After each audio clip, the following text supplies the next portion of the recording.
My hands went numb when my mother stood up at my brother's engagement dinner and said my name like a verdict.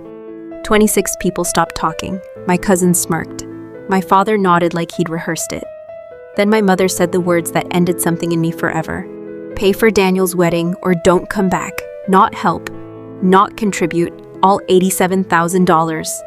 The table burst into applause. My father stood and said, "Everyone here agrees with this." 26 heads nodded. 26. What nobody at that table knew was that 2 days earlier, I had opened an envelope that changed everything. And by the time dinner ended, their perfect little plan was already buried. My name is Claire Whitfield. I'm 34 years old, and until that night, I believed my family would never lie to me. I was wrong. The dinner was at my parents' house, the same house we'd gathered in every year since I was a kid.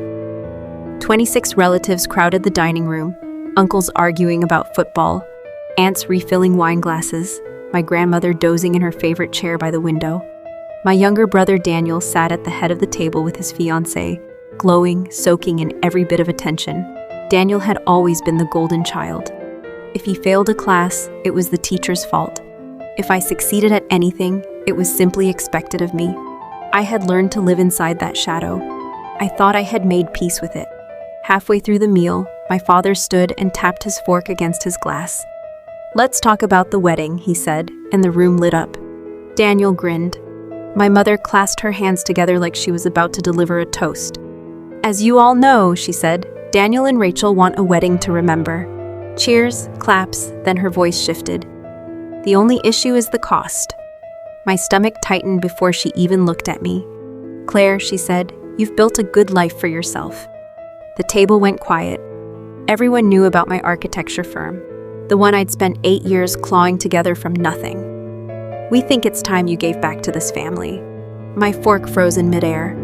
"What exactly are you asking?" She smiled like the answer was obvious. "We want you to cover the wedding." A few relatives nodded before I'd even responded, like this had already been settled without me in the room. I almost laughed, certain it was a joke. It wasn't. "The total is $87,000, she said. Silence dropped over the table like a curtain. My father crossed his arms. "Everyone here agrees with this." Murmurs of agreement rippled around the room. I looked at face after face, searching for someone who thought this was insane. Nobody did. "You're serious," I said. "Completely," my mother answered. "Daniel deserves this day." "You want me to hand over $87,000? "You can afford it," my father said, "and this family takes care of its own." I took a breath and said the only word I had left. No, it landed like a dropped plate. My mother's face changed instantly. "Excuse me?" I said no. Whispers erupted around the table. My mother rose so fast her chair scraped the floor. "Then maybe this isn't your family anymore." Not one person spoke up for me. Not one. I looked around that room for the last time, grabbed my coat, and walked out into the cold. That night, alone in my apartment, I opened a folder I had found the day before, tucked behind old tax documents in a storage unit I was helping my aunt clean out. Inside were papers from my late grandfather's estate, papers I had never seen before. At first I assumed there had been some clerical error.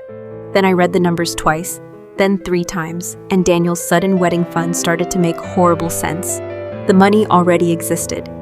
My parents had known about it for years. I barely slept. By morning, I had every document spread across my kitchen table. My grandfather, Walter Whitfield, had died 9 years earlier, and according to the paperwork, he had set up identical trust funds for both Daniel and me to be released the moment we turned 28. I was 34. Daniel was 30. Something didn't add up. I called the law office listed on the documents and, after being transferred twice, reached an older attorney named Marcus Levy, who remembered my grandfather clearly. Walter was meticulous, he told me. He wanted things split evenly. Evenly. The word felt like a joke. Then he said something that knocked the air out of me. "Daniel's trust was released 4 years ago." I froze. "And mine?" A pause stretched too long. "It should have gone out the same day." My pulse started hammering. "Should have?" "According to our files, yes." By noon, my phone wouldn't stop buzzing. My mother first, then my father, then Daniel, then aunts, uncles, cousins I hadn't spoken to in a decade. I let it all go to voicemail. The count climbed past 20, then 40, then 60. The messages all sounded the same. Don't ruin your brother's wedding. Family comes first. You're being selfish. Nobody asked why I'd said no. Nobody wanted the truth. They wanted the money. By the third day, the calls had passed 100. I finally picked up when Daniel called. "Please," he said quietly. "I don't get why you're doing this." I shut my eyes. "You really have no idea? No idea about what?" And for the first time, I heard something real in his voice. Not entitlement, just confusion. After we hung up, I called Marcus back and asked him to dig deeper. 2 days later, he called with a different tone entirely. "Claire, I found something you need to see." "What is it?" "A transfer. Your trust funds were routed through an account your parents controlled years ago." My whole body went cold. "Can you prove it?" "Yes, every record." 3 days later, my mother called again, and this time I answered. "Everyone's coming Sunday," she said flatly. "We're ending this." I almost smiled. She still thought this was about convincing me to write a check. "Fine," I told her. "I'll be there." That Sunday, I walked into my parents' dining room carrying a single folder. 20 relatives filled the same seats as before. My mother crossed her arms the moment she saw me. "Are you finally ready to do the right thing?" I set the folder down. "I'm here to talk about money. You're right about that." My father nodded, satisfied. "Good, let's stop wasting time." I opened the folder and said nothing else. Copies went around the table. Bank statements, trust paperwork, transfer records. Confusion spread across every face. "What is this?" my aunt asked. "My grandfather's estate," I said. My mother stood immediately. "This isn't relevant right now." "It's exactly relevant," I said, and connected my laptop to the TV on the wall. Marcus Levy's face appeared on screen. Several relatives recognized his name from the letterhead. My mother's face drained of color. Marcus explained everything calmly.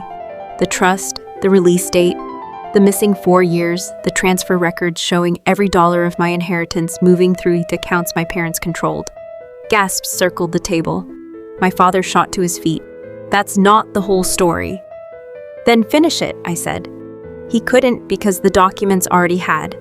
My aunt turned slowly toward my mother. "You took Claire's inheritance?" "We borrowed it," my mother said quickly. "Without telling her?" someone else asked. Silence. Then Daniel spoke, barely above a whisper. "You told me Grandpa never left her anything." Nobody answered him. The realization moved across his face in real time. The trust fund, the guilt, the pressure, all of it built on a lie. His eyes filled. "You used me too." I stood, gathered my papers, and said the only thing left to say. "I'm starting legal proceedings to recover what's mine." My mother started crying. My father tried to argue with an empty room because nobody was listening to him anymore. I walked out and didn't look back.